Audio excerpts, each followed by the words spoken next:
네, 2월 임시국회가 오늘부터 시작이 되는데요. 오늘 중요한 의안 하나가 발의될 예정입니다. 사법농단에 연루된 의혹을 받고 있는 임성근 부산고등법원 부장판사에 대한 탄핵소추안이 오늘 발의될 예정인데요. 자, 이분 연결해서 이와 관련된 이야기를 좀 나눠보도록 하겠습니다. 2018년 당시 여당 원내대표로 법관 탄핵을 추진하겠다 이렇게 언급한 바가 있었는데요. 그런데 이런저런 사정 때문에 추진이 되지 않다가 이번에 발의가 되는 건데 이번 탄핵소추안 발의에 적극 지지 의사를 밝히고 있는 더불어민주당 홍영표 의원 전화로 만나보겠습니다. 나와 계시죠, 의원님? 네, 안녕하세요. 홍영표입니다. 네, 일단 그 탄핵소추안을 발의를 해야 되는 이유를 좀 짧게 말씀해 주신다면? 네, 우리 민주주의 국가에서는 네. 그 선출되지 않은 사법부에 대해서도 헌법이나 법률을 위반하면 탄핵할 수 있도록 이렇게 해서 견제와 균형을 예. 실현하고 있습니다. 예, 예. 그래서 법원에서 반헌법 행위자로 규정한 그런 판사에 대해서 네.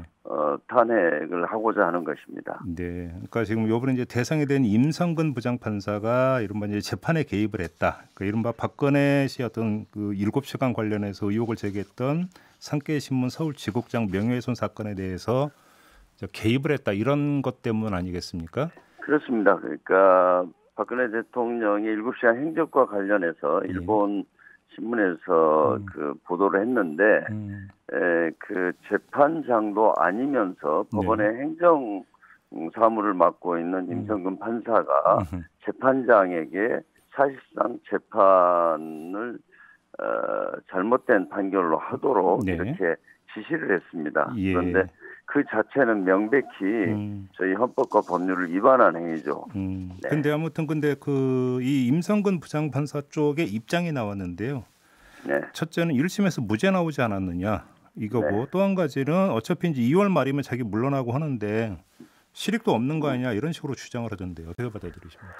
우선 첫 번째는요. 우리가 형사 재판하고 국회에서 지금 추진하고 있는 탄핵 소추는 명확히 다릅니다. 네, 네. 형사 재판은 어떤 범죄 사실에 대해서 재판을 하는 것이고 저희 헌법 65조를 보면 공무원이 헌법과 법률을 위반했을 경우에는 탄핵하도록 되어 있고 거기에는 이렇게 판사도 당연히 포함이 됩니다.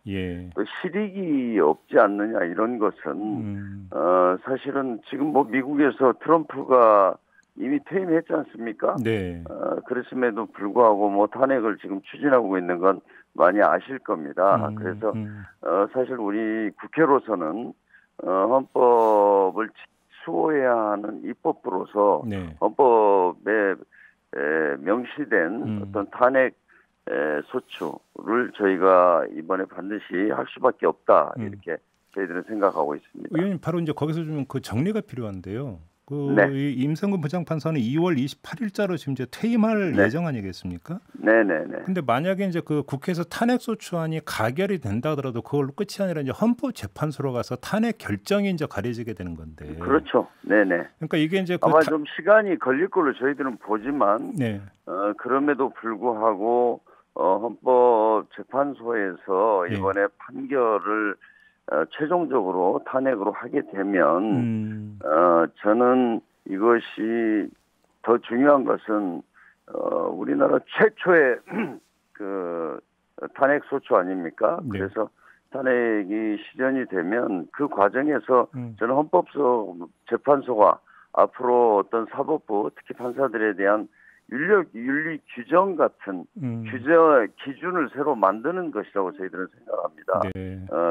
그래서 그런 것까지 기대를 하고요. 일단은 국회로서는 이렇게 명백한 헌법을 위배한 사안에 대해서 저희가 그냥 묵과하는 것은 직무유기다 이렇게 생각하기 때문에 국회로서 해야 될 헌법상의 의무를 하는 것이다. 이렇게 좀 받아들여 주셨으면 좋겠습니다. 의원님, 근데 절차상 어떻게 되는 거예요? 예를 들어서 그러면 이 사람이 퇴임을 하고 난 다음에도 헌법재판소에서 탄핵 결정을 할 수 있는 겁니까? 저희들은 할 수 있다고 보고 있습니다. 물론 여기에는 약간의 논란이 있습니다. 논란이 있지만 이것이 퇴임을 했기 때문에 헌법재판소가 어떠한 심리도 없이 그냥 음. 끝내버릴 것이다라는 이야기도 일부는 네, 있습니다만 뭐 각할 거라는 저희들은 예상이 나오더라고요. 네, 예. 저희들은 그렇게 보고 있지는 않습니다. 네, 그렇게 보고 계시는군요. 그럼 네, 퇴임을 네, 하고 난 다음에라도 탄핵 결정은 이루어질 수 있다. 이렇게 좀 보고 계시는 거네요.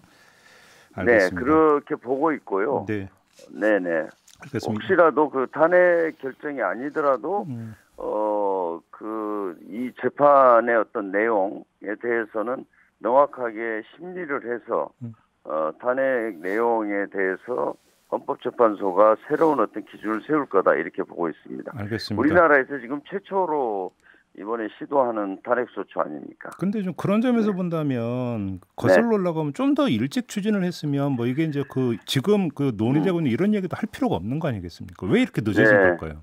우선 하나는요. 예, 이렇게 임성근 판사가 판사 재임 임용을 신청하지 않고 사실 도피하듯이 법원을 떠날 줄은 저희들도 잘 몰랐습니다. 예, 몰랐던 게 있고 또 예, 하나는 뭐 2018년도에도 그 무수한 사법농단에 대해서 음, 법관 회의에서마저도 이렇게 탄핵을 해야 된다고 지적을 했는데 네, 지금의 야당 국민의힘이 특히 반대가 심해서 음, 그 당시에 할 수 없었죠. 네, 그러니까 네, 저는 이번에는 좀 국민의힘이 협조를 해야 된다고 봅니다. 음, 그때도 안 되고 지금도 안 되고 그래서 어떤 사법부의 판사가 헌법을 위반하거나 법률을 위반해도 이렇게 그 국민의힘이 이렇게 방어해주는 음, 이런 것은 어떤 정치적 의도가 네, 오히려 있는 것이고 네,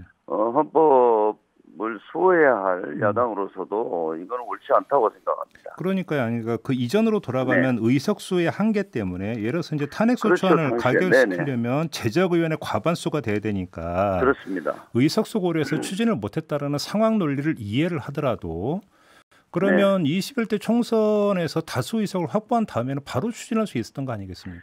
그러니까 지금 저희가 지금 재판이 1심 재판이 끝났지 않습니까? 이게 작년 2월인가에 끝났잖아요. 네네 1심 재판이 끝나고 이렇게 되어 있었는데 예, 어떻게 보면 형사 재판이 말끔하게 끝나고 나서 네, 이렇게 추진하는 것도 하나의 방법이지 않습니까? 예, 저희들은 그렇게 봤는데 예, 이제 갑자기 그냥 음, 법관 제명 신청을 하지 않고 음, 법원을 떠나겠다니까 음, 진짜 이런 분이 다시 나가서 또 정관 예우를 받고 활동하는 이런 것이 있을 수는 없고 있어서도 안 되고 네, 또 하나는 이렇게 헌법 그 65조의 법관 탄핵에 대한 이것을 국회가 이번에는 지켜야 되겠다 하는 알겠습니다. 것을 저희들이 의지를 가지고 추진하고 있는 알겠습니다. 겁니다. 마지막으로 이걸 좀 여쭤볼게요. 지금 네, 당에서는 당론으로는 추진 안 한다는 걸로 결정을 내리지 않았습니까? 네네네. 왜 굳이 당론 채택을 안 하는 걸까요? 저희가 이제 통상 인사와 관련된 그런 사안들은 예, 이렇게 당론 채택을 하지 않았습니다.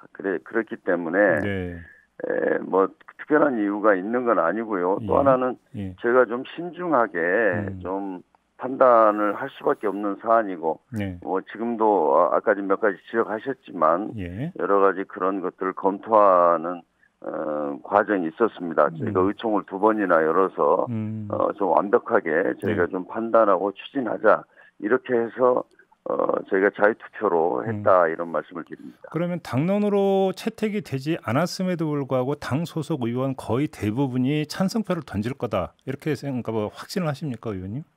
저는 확신합니다. 네, 저희 당 내에서 충분한 토론을 거쳤고 예, 또 너무나 이 헌법 위반한 탄핵 사유가 명백하기 때문에 저희 당과 일부 야당에서 네, 함께 해주실 것으로 생각하고 있어서 네, 반드시 통과될 것이다 이렇게 저는 확신합니다. 알겠습니다, 의원님. 말씀 여기까지 들을게요. 고맙습니다. 네, 감사합니다. 네, 지금까지 더불어민주당의 홍영표 의원이었습니다.